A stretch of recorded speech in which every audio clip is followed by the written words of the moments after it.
হিমন্ত মামা আমাৰ দেউতা ঢুকুৱা আজি 8 দিন হৈছে। আমাৰ থাকিবলৈ ভাল ঘৰ এখনো নাই। ঘৰ এখন দিয়া ব্যৱস্থা কৰক। পঢ়া শুনা আমাৰ বহুত অসুবিধা। দেউতা ঢুকোৱাৰ পিছত আমি এতিয়া ভালকৈ চলিব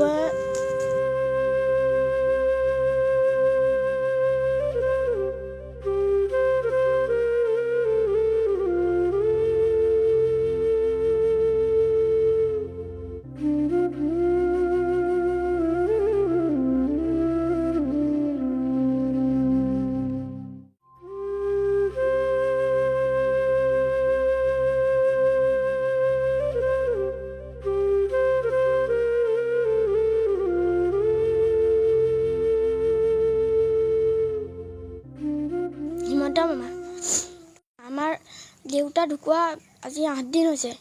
আমাৰ থাকিবলৈ ভাল ঘৰ এখনো নাই। ঘৰ এখন দিয়া ব্যৱস্থা কৰক। পঢ়া শুনা আমাৰ বহুত অসুবিধা।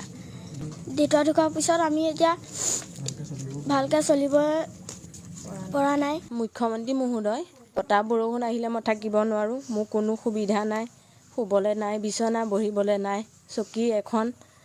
মই এতিয়া ঢুকুৱা আজি 8 দিন হৈছে মোৰ মানুহজন, আৰু মই এতিয়া কণমানি ল'ৰা দুটাক লৈ মই কি কৰিম কি নকৰিম তাকে লৈ মই মানে সকাম ভাগটো যোৱাই নাই। আজি ধৰক 8 দিন হৈছে, আৰু কি কৰিম মই এতিয়া মানে মই কোনো চিন্তা কৰি পাৰ পোৱা নাই। মই ডেইলি কৰি খোৱা মানুহ, ডেইলি হাজিৰা কৰি খাওঁ, বাগানত কাম কৰি খাওঁ মই।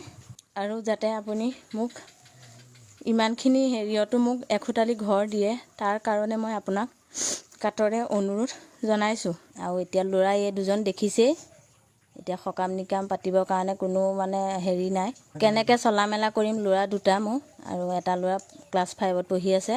আৰু এতিয়া মানে স্কুলত যাবলৈ মেলিবলৈ অলপ নদীত ঢল বাঢ়িলে কিবা যাব মেলিব নোৱাৰে, ধৰক স্কুল বন্ধ হৈ যায়।